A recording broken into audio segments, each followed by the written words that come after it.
आपका दिमाग परिवर्तित हो जाएगा, आपकी सोच बदल जाएगी। अदावत दिल में रखते हैं मगर अदाकारी दिखाते हैं। अदावत दिल में रखते हैं, अदावत दिल में रखते हैं मगर अदाकारी दिखाते हैं। न जाने कैसे कैसे लोग हैं जो दिन रात अदाकारी दिखाते हैं। उलझना है हमें इन्हीं बंजर जमीनों से। ये जो बंजर लोग बैठे हैं, उलझना है हमें इन्हीं बंजर जमीनों से। हम ही से काम है और हम ही से रंगदारी दिखाते हैं। काम भी हम ही करेंगे। एक भी एम्स नहीं खोला, पूरे कोरोना काल में एम्स के लोगों ने काम किया। एक भी IIT नहीं खुली, एक भी यूनिवर्सिटी नहीं खुली, और जियो यूनिवर्सिटी को इस देश के टॉप 6 यूनिवर्सिटी में स्थान मिल गया। अभी जमीन भी नहीं खरीदी गई, मान्यता भी नहीं मिली है, और टॉप 6 यूनिवर्सिटी। क्या चल रहा है इस देश में, क्या होने वाला है और क्या होने जा रहा है, ये आप लोग अच्छे से समझते हैं। आप संगठित क्षेत्र के लोग हैं, लेकिन उन असंगठित क्षेत्र के लोगों का समझिए, सोचिए, जिनके न्यूनतम मजदूरी का 400 रुपया भी ठेकेदार 200 रुपये हड़प लेता है, ATM अपने पास रखता है, और महीने में उनके खाते में 15,000 डालेगा, पूरे 15,000 निकालेगा, उसके हाथ में 7,000 देगा, 8,000 अपने घर ले जाएगा। आप उनके बारे में भी सोचिए। हमारी आपकी ज़िंदगी में तो कम से कम हमारे नेताओं ने लड़ करके इन 100-150 सालों में बलिदान दे करके, जेल जा करके, गोलियां खा करके हमारी आपकी झोली में बहुत कुछ डालने का काम किया। आज अगर हमें DA मिल रहा है, पे कमीशन मिल रहा है, समय पर वेतन मिल रहा है, महंगाई भत्ता मिल रहा है, कुछ लोगों को पेंशन मिल रही है, अनुकंपा नियुक्ति मिल रही है, तो ये इन महान विभूतियों की देन है, इनका बलिदान है, इनका तेज है, जो आज हम लोगों को ये सब मिलने का काम है। लेकिन मजदूर आंदोलन की स्थिति में अगर गिरावट आई है, मैं बहुत खुल के बात करना चाहता हूँ। ये यहाँ कोई बाहरी लोग नहीं है, यहाँ हम सब लोग बैठे हैं, आप, हम, ये सब एक घर की बात है और एक घर के लोग। मजदूर आंदोलन में अगर गिरावट आई है, मजदूर आंदोलन अगर पतन की ओर जा रहा है, तो उसके दो कारण। कोई भी संगठन, कोई भी सत्ता 3 बातों पर डिपेंड करती है चलाने के लिए: नेता, नीति और नियत। आपके नेता कैसे हैं, आपके संस्थान की, आपके संगठन की नीतियां कैसी हैं, और आपकी नियत क्या है। अगर नियत साफ है, नियत मजदूरों के लिए काम करने की है, अगर नेता के विचार स्वच्छ है, अगर नेता का काम अच्छा है, अगर नेता में त्याग और तपस्या की भावना है, अगर वो जेल जाने से नहीं डरता, आंदोलन लेने से नहीं डरता, गोलियां खाने से नहीं डरता, तो निश्चित जानिए, यकीन जानिए, वो संगठन हमेशा ऊपर जाएगा, उसको कोई रोक नहीं सकता। लेकिन अगर ये 3 चीज़ों में खोट है, तो यकीन जानिए कि फिर मजदूर संगठन या मजदूर आंदोलन वो उतार की ओर है, और निश्चित रूप से उसके पतन का अगर कोई कारण है तो वो हम लोग, क्योंकि हम ही नेता चुनते हैं। हमारी नीयत अच्छी नहीं है, या हमारी नीयत में कहीं ना कहीं खराबी है, क्योंकि हम ये मान के चलते हैं कि आज किसान दिल्ली में बैठे हैं, किसान दिल्ली में बैठे हैं, तो आपके मोबाइल में मैसेज आता है कि किसान का बेटा तो कनाडा में पैसे कमा रहा, किसान पिज्जा खा रहा, किसान बर्गर खा रहा, और आप उस मैसेज को एक मोबाइल से दूसरे मोबाइल में ट्रांसफ़र करके उस किसान आंदोलन की धार को कमज़ोर करने का काम करते हैं। तो यकीन जानिए, जिस दिन डिफेंस बिकेगी, जिस दिन ऑर्डिनेंस फैक्ट्री बिकेगी, जिस दिन GCF का जो है वो पतन होगा, जिस दिन रेल का पतन होगा, उस दिन किसान भी आपके साथ खड़ा नहीं होगा। वो भी यही कहेगा कि ये सफ़ेद हाथी हैं, इनको बहुत तनख्वाह मिलती है, ये काम नहीं करते। इसलिए मैं आप लोगों से एक ही बात कहूँगा, कसाई के पिंजरे में बंद हुए हम लोग वो मुर्गे हैं जिनमें कटना सभी को है। सुबह किसानों का नंबर है, दोपहर में बैंक वालों का, तो 4 बजे फैक्ट्री वालों का, और शाम को 7 बजे रेलवे वालों का नंबर सबका आएगा।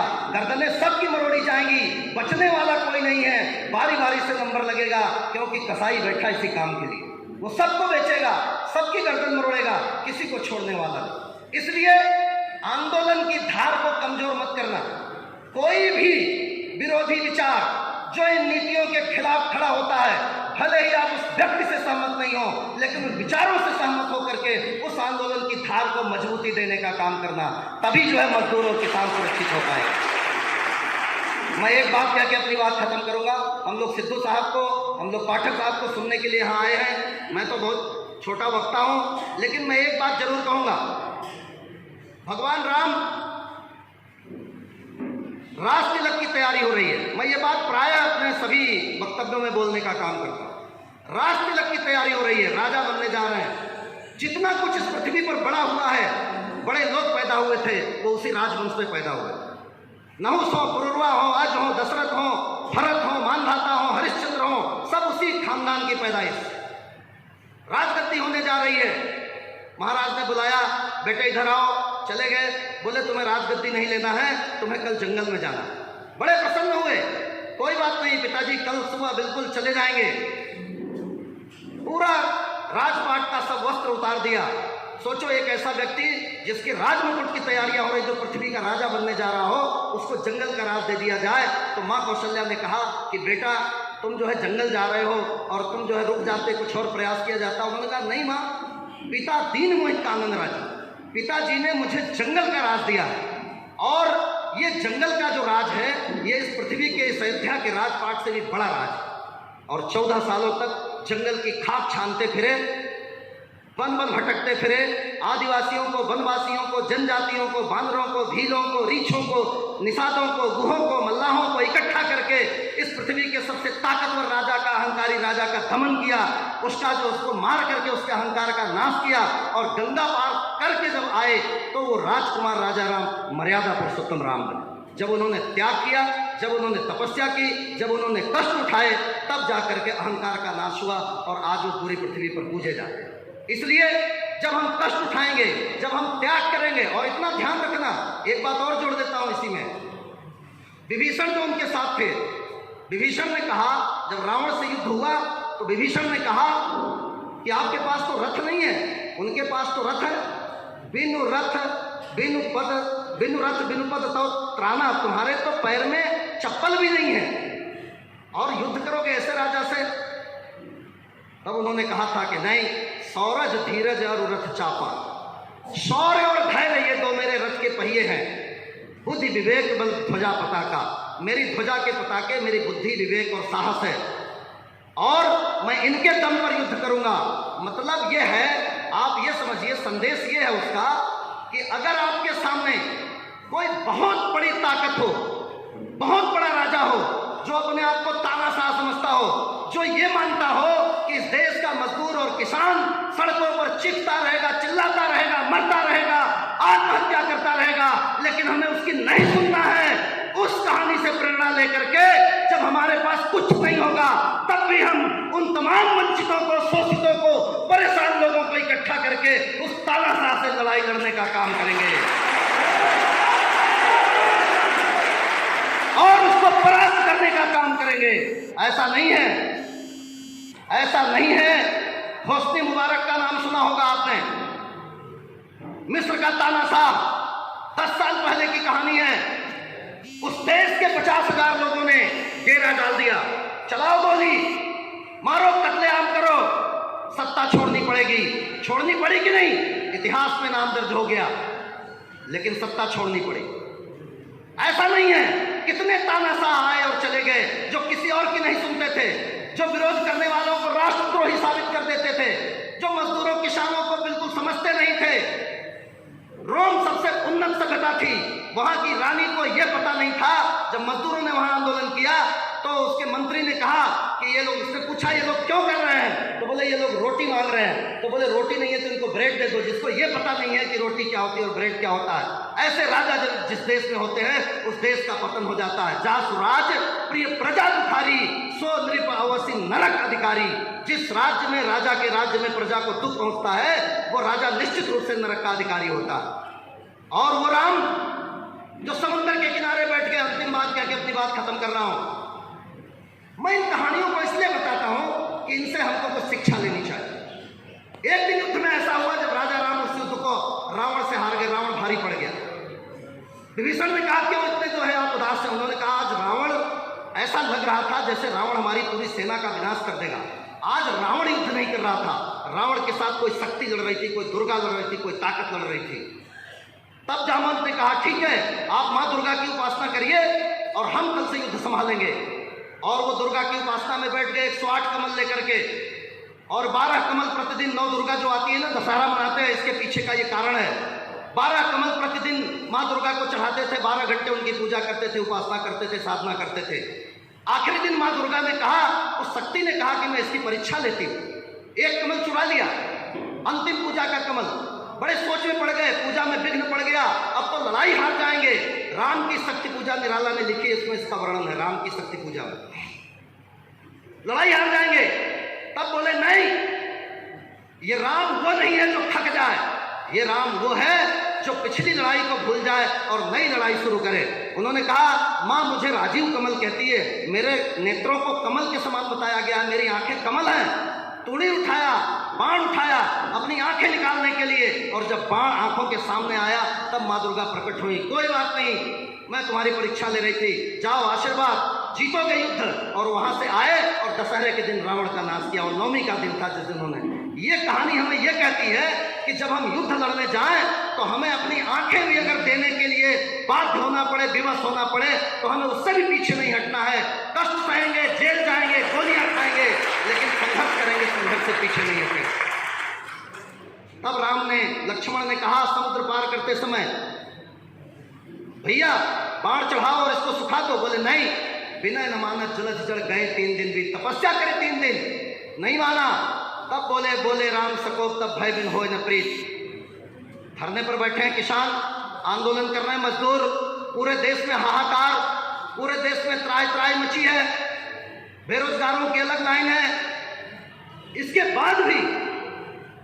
बाद भी अगर राम राज्य की कल्पना करने वाले लोग सुन नहीं रहे हैं, और कई लोग हमारे बीच के जो मन से उनका समर्थन करते हैं, मैं उनके लिए एक और कह रहा हूं, समर शेष है नहीं पाप का भागी केवल ब्याज। जो विरोध कर रहे हैं वही पाप के भागी नहीं है। समर शेष है नहीं पाप का भागी केवल ब्याज, जो तटस्थ है समय लिखेगा उनका भी अपराध। आप भी लिखे जाओगे उसमें, बचोगे नहीं, कोई भी नहीं बचेगा। तब रामधारी सिंह दिनकर की वो कविता याद आती है, सिंहासन खाली करो कि जनता आती है। अब वो समय आ गया, अब वो समय आ गया है, और ये काम अकेला जीसीएफ का, एमईएस का, ऑर्डिनेंस फैक्ट्री का या बीएफजे का कर्मचारी अकेला नहीं कर सकता। इसमें रेल, भेल, तेल, SAIL, IOC, HMT, Hindustan zinc limited, सबको शामिल करना पड़ेगा। एक झंडे के नीचे सारे लोग इस लड़ाई को लड़ेंगे, तब जीतने का काम होगा।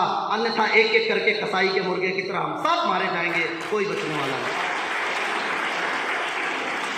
और इतना याद रख लेना, एक पेड़ में आग लगी थी, पेड़ में आग लगी थी, और मैं आपको एक बात बताता हूँ, छिपकली रात भर कीड़े खाती है, रात भर 150-200 कीड़े खा लेती है, पाप करती है, और सवेरे महापुरुषों के तस्वीर के पीछे छिप जाती है। छिप जाती नहीं, महापुरुषों की तस्वीर को आगे लगा लेती है।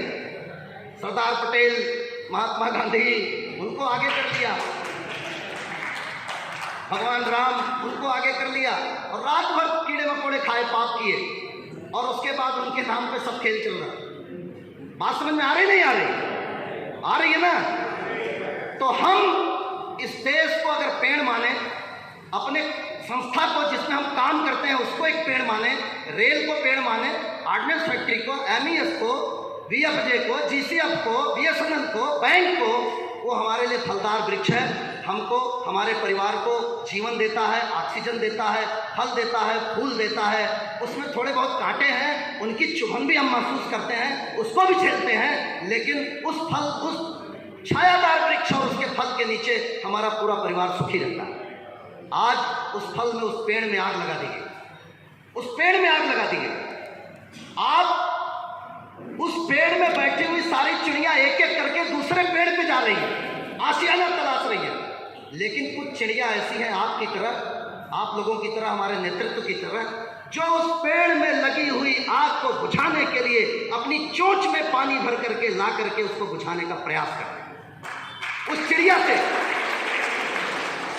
से एक आदमी ने पूछा, इतना बड़ा पेड़ है, इसमें आग लगी है, तुम्हारे चोंच में पानी भर के लाने से इस पेड़ की आग बुझ जाएगी? तो उसने कहा कि ये पेड़ जिसमें मेरा परिवार रहता था, घोंसले थे, मेरे बच्चे पल बढ़ रहे थे, मैंने इस पर बीट किया है, गंदगी की है, तो भी इस पेड़ ने कोई शिकायत नहीं की, हमको हमेशा छाया दी, ऑक्सीजन दिया, फल दिया, सब कुछ दिया है।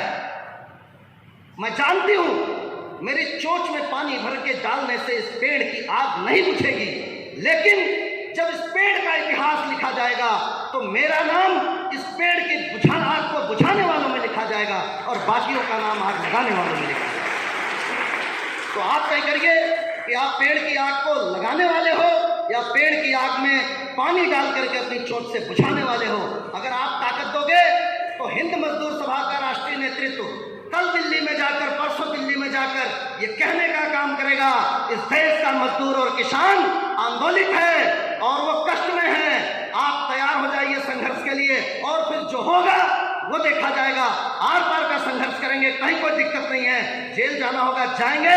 चंद्रशेखर आजाद ने, भगत सिंह ने, सुखदेव ने, गुरुदत्त ने अगर ये सब सोचा होता कि हमारा क्या होगा तो आज ये देश आजाद नहीं होगा। अगर देश को आज़ादी मिली है तो रणबांकुरों के बलिदान की वजह से मिली है। आप तमाम मित्रों को इस हाल में उपस्थित होने के लिए बहुत बहुत धन्यवाद देते हुए, साधुवाद देते हुए, शुक्रिया देते हुए मैं अपनी वाणी को विराम देता हूँ।